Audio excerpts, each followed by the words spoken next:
નમસ્કાર, મારું નામ દેસાઈ હર્ષિત, બીએસસી માં અભ્યાસ કરું છું.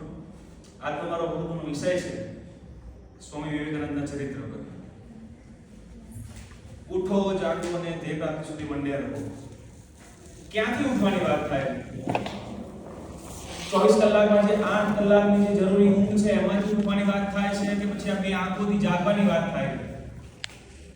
એક શરીરમાં 7 શરીર છે. अन्नमय शरीर, भावमय शरीर, सूक्ष्म शरीर, आत्म शरीर, प्राण शरीर.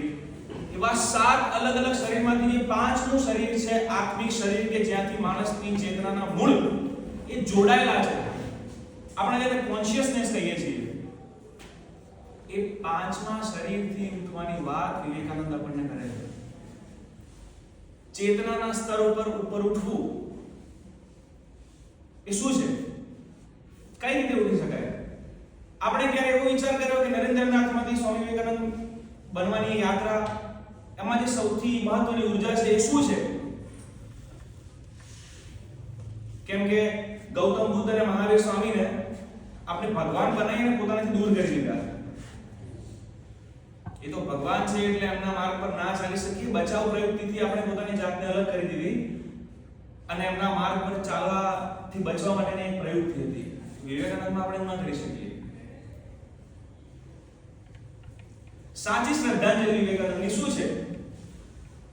મોટા સમૂહને ભેગું કરી અને જયકારા લગાવવા કરતા શાંત એક જગ્યાએ બેસી અને ધ્યાન કરવું ને એ સાચી શ્રદ્ધાંજલિ છે સ્વામી વિવેકાનંદ માટેની. વિવેકાનંદ એમને કઈ નવું નતું અપનાવ્યું અને મહાન બન્યા. ભારતની જે ધરોહર છે, ભારત વર્ષની જે યોગ, ધ્યાન, પ્રાણાયામ, એ એકમાત્ર સાધન કે જેને નરેન્દ્રનાથથી વિવેકાનંદનો સફર સરળ કરી દીધો. સ્વામી વિવેકાનંદ અને રામકૃષ્ણ પરમહંસની બહુ ઓછી વાતો આપણને સાહિત્યમાં ઉપલબ્ધ છે. પણ એવું તો શું છે કે રામકૃષ્ણ પરમહંસની ચેતનામાંથી નરેન્દ્રના એ નાદ, બોલ્યા વગરના જે નાદ સંભળાય, એ કેમ સંભળાય છે? યોગ અને ધ્યાનના કારણે વિકસેલી એ વ્યક્તિત્વ, એ તેજ જે એમને ખેંચતું હતું પોતાની તરફ. સ્વામી વિવેકાનંદની ઘણી બધી આપણને માહિતી ઉપલબ્ધ છે, ઘણું સાહિત્ય ઉપલબ્ધ છે, ઘણી પુસ્તકો આપણા પાસે છે. પણ એમના વિચારો પાછળ મૂળમાં શું રહેલું છે, એમના વ્યક્તિત્વના ચરિત્રના મૂળમાં શું રહેલું છે? એક જ વાત કે ધ્યાન અને યોગ. સ્વામીજીનું એક પુસ્તક છે મેં કોણ હું, જેમાં એમણે લખ્યું છે કે जिस दिन मैं हर नर में मंदिर देखूंगा और उसके भीतर रहे हुए भगवान को देख सकूंगा, इस दुनिया के सारी बाधाओं से मैं मुक्त हो जाऊंगा. આ એમના શબ્દો છે. મનુષ્યને સ્વામી વિવેકાનંદે આ પુસ્તકમાં સર્વશ્રેષ્ઠ બતાવ્યો છે.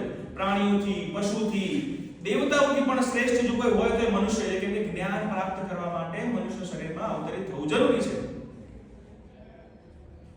વિવેકાનંદ એવું કહેતા કે હું નથી ઈચ્છતો કે લોકો મને મારા નામથી યાદ રાખે, હું ઈચ્છું છું કે લોકો મને મારા વિચારોથી યાદ રાખે.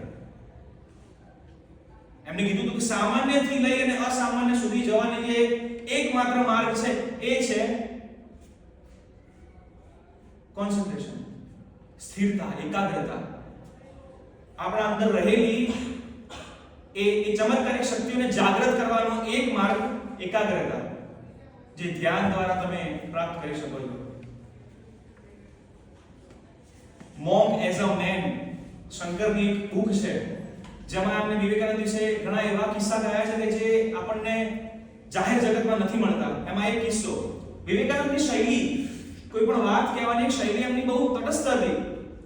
અમેરિકામાં એમને પૂછવામાં આવ્યું કે ભારતીય સ્ત્રીઓનો જે ત્વચાનો રંગ કેવો છે?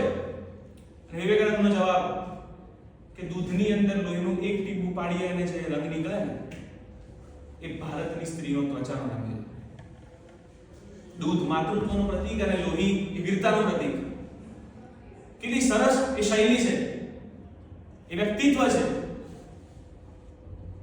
સ્વામી વિવેકાનંદને હંમેશા આદિગુરુ શંકરાચાર્ય સાથે સરખાવવામાં આવે છે કે જ્યારે વિવેકાનંદ એમને સંન્યાસ લીધો, એમની ઘરની આર્થિક સ્થિતિ ખૂબ ખરાબ હતી અને રાજસ્થાનના, અને આ વાતનું જે સ્વરૂપ આપણને મળે છે એ ઇતિહાસમાં ખૂબ પાછળથી એના પર નજર નાખવામાં આવી છે. કેમ કે એમાં વિવેકાનંદે કીધું કે આ વાત બહાર જાહેર ન થવી જોઈએ. રાજસ્થાનના એક ખેજડી જે રજવાડું હતું એના એક રાજા હતા. વિવેકાનંદે એમને કીધું હતું કે જ્યારે ઘરમાં કમાતો દીકરો એ સંન્યાસ લે તો ઘરમાં આર્થિક આવશ્યકતા હોય છે.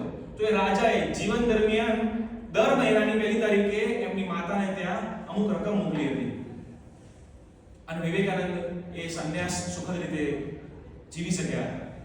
વિવેકાનંદ હંમેશા એમની માતા માટે ચિંતિત રહેતા અને બીજા લોકો કહેતા કે તમે તો સંન્યાસી છો, તમારે કેમ તમારી માતાની ચિંતા કરવાની છે? ત્યારે વિવેકાનંદે કીધું હતું કે સંન્યાસી હોવાનો એવો મતલબ નથી કે વ્યક્તિ પોતાની ભાવનાઓથી દૂર થઈ જાય. એમને હંમેશા પોતાની માતાનું એ ચિંતા રહેતી એની એના સ્વાસ્થ્યની. અને જ્યારે એમના માતાનું અવસાન થયું, વિવેકાનંદ હિમાલયમાં હતા અને રડી ગયા. અને આ જ વાતને શંકરાચાર્ય સાથે જોડવામાં આવે છે કે આદિગુરુ શંકરાચાર્ય ભારતનું 4 વર્ષ ભ્રમણ કર્યું અને ભારતમાં હિન્દુ ધર્મનો પ્રસાર કર્યો. શંકરાચાર્યએ જ્યારે એમની માતાનું અવસાન થયું ત્યારે એમના મોઢામાં એમની માતાના દૂધનો સ્વાદ આવી ગયો અને એમને ખબર પડી કે એમના માતાએ દેહ છોડી દીધો છે. આવી મહાન વિભૂતિ, આવા મહાન વ્યક્તિત્વ સાથે સ્વામી વિવેકાનંદને સરખાવવામાં આવે છે. અને યુવાનો માટે હું જે સ્વામી વિવેકાનંદના વિચારો છે એની છેલ્લી 4 લાઈન મારા વક્તવ્યને પૂરું કરીશ કે अनजान है जो लोग सफर के उसूल से साए की भीख मांगते हैं बबूल से. अनजान है जो लोग सफर के उसूल से साए की भीख मांगते हैं उसूल से. मैं आज तक सफर में हूं इस अहद माद पर, मैं आज तक सफर में हूं इस अहद माद पर, उभरेंगी मंजिलें मेरे कदमों की धूल से. अस्तु.